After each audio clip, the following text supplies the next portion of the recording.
ಓಂ ನಮೋ ವೆಂಕಟೇಶಾಯ. ನಿತ್ಯಭಕ್ತಿ ಕಾರ್ಯಕ್ರಮಕ್ಕೆ ಸುಸ್ವಾಗತವನ್ನು ಕೋರುತ್ತಾ, ಕಲಿಯುಗದ ಪ್ರತ್ಯಕ್ಷ ದೈವ ಕಲವು ವೆಂಕಟನಾಥ ಅಂತ ನಾವೇನು ಕರಿತೀವಿ, ವೆಂಕಟೇಶ್ವರ ಸ್ವಾಮಿ, ತಿರುಪತಿ ಶ್ರೀನಿವಾಸ ವೆಂಕಟೇಶ್ವರ ಅಂತ ನಾವು ಯಾವಾಗಲೂ ಅಷ್ಟೇ ಭಗವಂತ ಅಂತ ಆಶ್ರಯ ಪಡೆಯೋಕೆ ಅಲ್ಲಿ ಹೋಗ್ತೀವಲ್ವ, ಆ ವೆಂಕಟೇಶ್ವರನ ದರ್ಶನ ಮಾಡ್ತಕ್ಕಂಥದ್ದು 7 ಬೆಟ್ಟಗಳನ್ನು ಹತ್ತಿ ಅಥವಾ 7 ಬೆಟ್ಟಗಳ ಮುಖೇನ ನಾವು ಆ ಒಂದು ಸಿಂಹದ್ವಾರದ ಹತ್ರ ಹೋದಾಗ ಅಲ್ಲಿಂದ ವೆಂಕಟೇಶ್ವರನ ದರ್ಶನಕ್ಕೆ ಕಾತುರರಾಗಿರ್ತೀವಿ.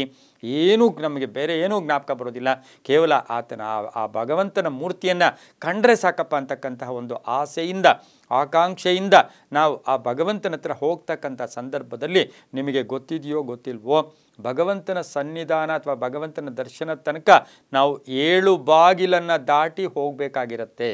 7 ಬಾಗಿಲನ್ನು ದಾಟಿ ಸಿಂಹದ್ವಾರದಿಂದ ವೆಂಕಟೇಶ್ವರನ ಒಂದು ಮೂರ್ತಿ ಇರೋ ತನಕ ಅಲ್ಲಿ ತನಕ 7 ಬಾಗಿಲು ದಾಟಿ ಆ ಮೂರ್ತಿಯನ್ನು ದರ್ಶನ ಮಾಡ್ತೀವಿ. ಇವತ್ತಿನ ದಿವಸ ಇದು ಗೊತ್ತಾದ ಮೇಲೆ ನಾವು ಅಟ್ಲೀಸ್ಟ್ ಆ ಬಾಗಿಲ ಹತ್ರ ಹೋದಾಗ ಆ ಒಂದೊಂದು ಬಾಗಿಲ ಹತ್ರನೂ ಒಂದು ಸ್ಮರಣೆ ಮಾಡಿದಾಗ ಅದು ಭಗವಂತನ ನೇರ ಹೃದಯಕ್ಕೂ ಕೂಡ ನಾಟ್ತಕ್ಕಂಥದ್ದು ಅಥವಾ ಗೊತ್ತಾಗ್ತಕ್ಕಂಥ ಸಾಧ್ಯತೆ ಇರುತ್ತೆ. ಯಾಕೆ 7 ಬಾಗಿಲನ್ನು ಯಾಕೆ ದಾಟಬೇಕು, ಅಥವಾ 7 ಬಾಗಿಲು ದಾಟಿದಾಗ 7 ಬೆಟ್ಟದ ಬಂದಿರ್ತೀವಿ, 7 ಬಾಗಿಲನ್ನು ದಾಟಿ ಆ ವೆಂಕಟೇಶ್ವರನ ದರ್ಶನ ಮಾಡೋದ್ರಿಂದ ಏನು ಫಲ ಏನು, ಅಥವಾ ಯಾಕೆ ಆ ರೀತಿ ಅಲ್ಲಿ ಆ ಒಂದು ವಾಸ್ತು ಒಂದು ಕಟ್ಟಡವನ್ನು ಕಟ್ಟಿದ್ದಾರೆ ಅಂತಕ್ಕಂಥದ್ದನ್ನು ಕೂಡ ನಾವು ಇವತ್ತಿನ ದಿವಸ ತಿಳ್ಕೊಬೇಕಾಗಿರುತ್ತೆ. ನಮಗೆಲ್ರಿಗೂ ಗೊತ್ತು, ಮನೆಗಳಲ್ಲಿ ನಮ್ಮ ಮುಖ್ಯ ಬಾಗಿಲಿಗೆ ನಾವು ಸಿಂಹದ್ವಾರ ಅಂತ ಕರಿತೀವಿ. ನಾವು ಸಾಮಾನ್ಯವಾಗಿ ಮನೆ ಒಳಗಡೆ ಹೋಗಬೇಕಾದ್ರೆ 2 ಬಾಗಿಲು ದಾಟೋದು ಅಥವಾ 3 ಬಾಗಿಲು ದಾಟೋದು, ನಮ್ಮ ಶಕ್ತಾನುಸಾರ ಅವರವರ ಆರ್ಥಿಕ ಸ್ಥಿತಿಗೆ ಅನುಗುಣವಾಗಿ ಅದು ಬಾಗಿಲುಗಳನ್ನು ಕಟ್ಟಿಸಿ ಮನೆಯನ್ನು ಕಟ್ಸ್ಕೊಂಡಿರ್ತಾರೆ. ಆದರೆ ಈ ಒಂದು ವೆಂಕಟೇಶ್ವರನಿಗೆ 7 ದ್ವಾರಗಳನ್ನು ದಾಟಿ ನಾವು ದರ್ಶನವನ್ನು ಪಡಿತೀವಲ್ವ, ಇದರ ಪರಮಾರ್ಥ ಏನು ಅಂತಕ್ಕಂಥದ್ದನ್ನು ನಾವು ಇವತ್ತು ತಿಳ್ಕೊಬೇಕಾಗಿರುತ್ತೆ. ಯಾಕೆ ಅಂತ ಹೇಳಿದ್ರೆ 7 ಅನ್ನೋದು ನಮಗೆ ನಮ್ಮ ದೇಹದಲ್ಲಿರ್ತಕ್ಕಂಥ ಬ್ರಹ್ಮನಾಡಿಯನ್ನು ಸೇರೋಕ್ಕೆ ನಾವು 7 ರಂಧ್ರಗಳು, ನಮಗೆ ಬ್ರಹ್ಮನಾಡಿಗೆ 7 ರಂಧ್ರಗಳಿರುತ್ತೆ.